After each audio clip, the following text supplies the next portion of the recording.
doesn't land. I can? Yeah. I can do it myself. Dinners. Let's see, did that sound like terrible twos? Yeah. Yeah, I think it sounded like a self-sufficient mindset. Self-sufficient means emotionally and intellectually independent, like your terrible twos. That's where that comes from. It's their a baby's natural instinct for self-preservation. They can do it themselves. That's where that comes from. It also means not having to depend on an outside source to meet your basic human needs. Your basic needs include 5 things: clean air, water, nutrition, shelter, and sleep. But to expand upon that, it would be any essential resource that affects your holistic health, your entire body, emotionally and physically. A sense of accomplishment, things that give you a sense of accomplishment. And of course, a good food.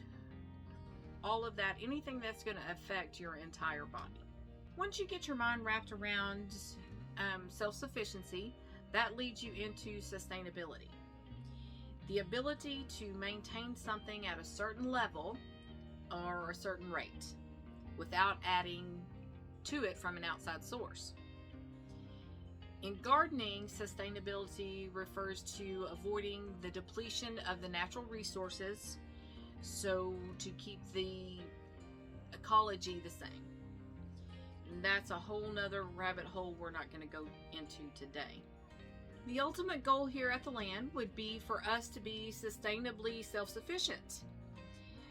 We're not there yet, but is it possible? It is. And is it something that we're going to work on? Absolutely. It would mean for us to be providing for our basic needs without input from outside resources. That would be a pretty big goal from where we're at right now, and a big ask from where we're at right now. But we are planning on working on that, and it is something that is in the back of our minds with each project that we do. How are we going to sustain it? Long before we ever thought about homesteading, I was a little fixated on preparedness. And I'll be honest, I am a huge fan of the TV show Doomsday Preppers. I can watch it over and over again. The Doomsday Preppers and disaster movies, 2 of my favorite things. For years, I would joke around with the kids and tell them I was preparing for the zombie apocalypse. When they would ask, "Mom, why is there food in the office?" I would tell them, because you never know. Zombie apocalypse, we might need that food. And it was kind of a running joke, and they would make fun of me for several years. Now, I don't have hordes of food, 50 years worth of food stashed somewhere. We have a working pantry, which would probably sustain us maybe for about 3 months is it. And we rotate and work out of that pantry. We don't live off-grid, although I could go that far into it pretty easily. We're not. I did, however, think we were pretty prepared for if zombies showed up one day. Then we're going to fast forward to 2020. All the kidding around about the zombie apocalypse and thinking Mom was crazy suddenly stopped. And it turned into, "Mom, why didn't you stock up on this? Mom, how come we don't have some of this?" All of our joking around about the zombie apocalypse and me saying we're going to have our own compound one day, that all turned into the compound is now a safe place for the kids in case they need it. And they take being prepared a little bit more serious now. I didn't truly think, I did discover when everything happened in 2020, I discovered that I never actually thought that I would have to use our preps. I didn't really apparently believe it would really happen. In my head, I always thought it was a good idea to be prepared. But I don't think in my heart I truly thought we would ever need to be prepared for a pandemic. for a financial collapse, for a collapse of our supply chain. Even today, I mean, we're almost 2 years in now. It just seems unreal to me. Although it's not, it's just when you think about the gravity of it all, it can be, to me, overwhelming. Now, it did teach us quite a few things in the first few months of 2020.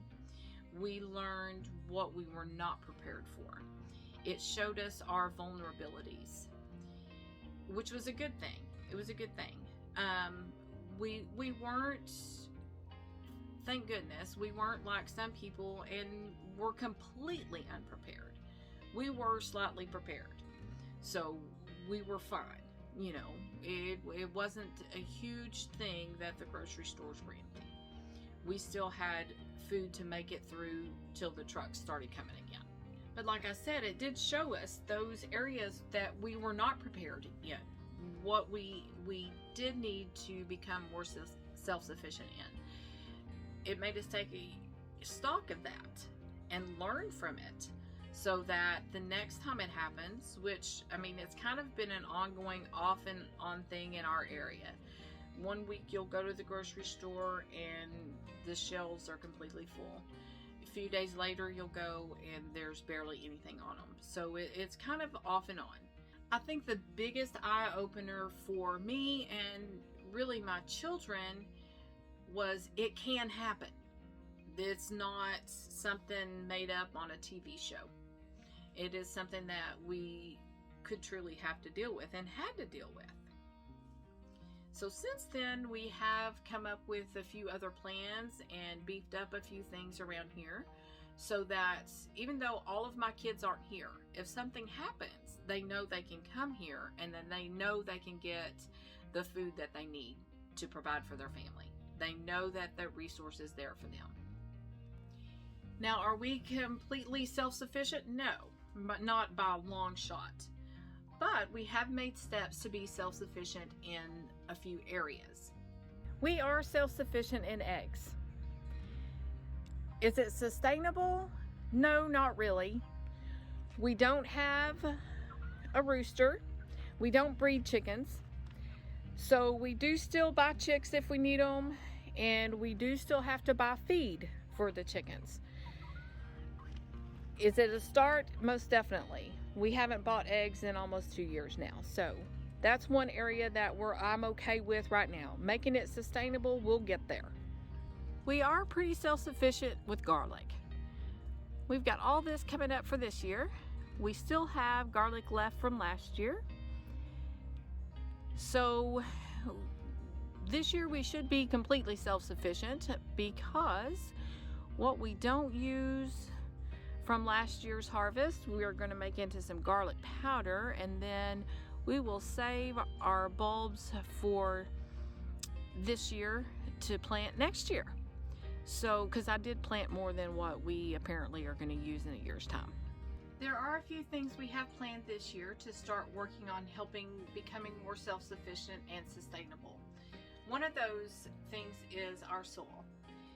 It doesn't help finances, or in no way is it sustainable to have to buy compost and fertilizer every year in order to grow your crops. Stephen's been working on learning to compost on a small scale, and hopefully he'll get that down and increase that to where we won't at least have to buy as much as we do. We're also looking into him making our own wood chips, so that we will not be having to purchase mulch. We don't use a whole lot of mulch right now, so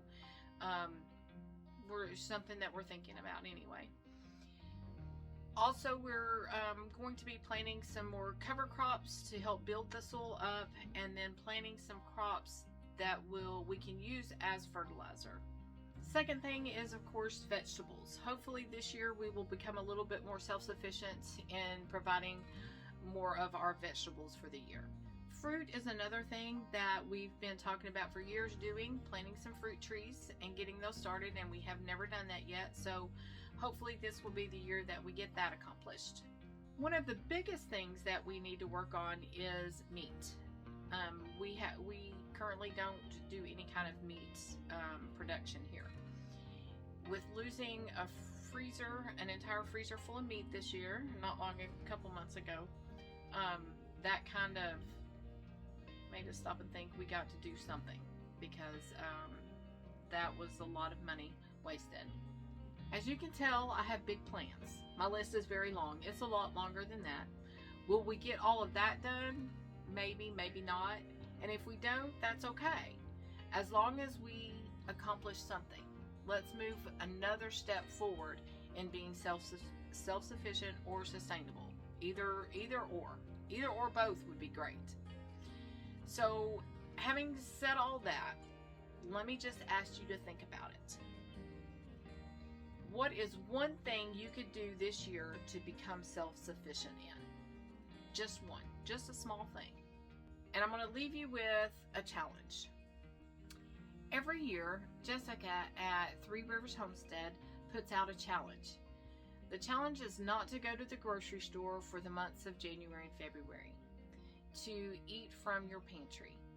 You can just Google Three Rivers Challenge and you'll get tons of information on it pop up for you, and a link to her YouTube and Instagram and all that.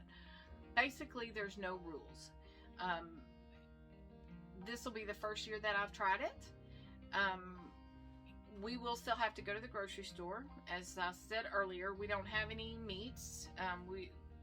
So we'll have to go to the store for that. And then we don't do any dairy here on the homestead, so we will have to still go to the store for that.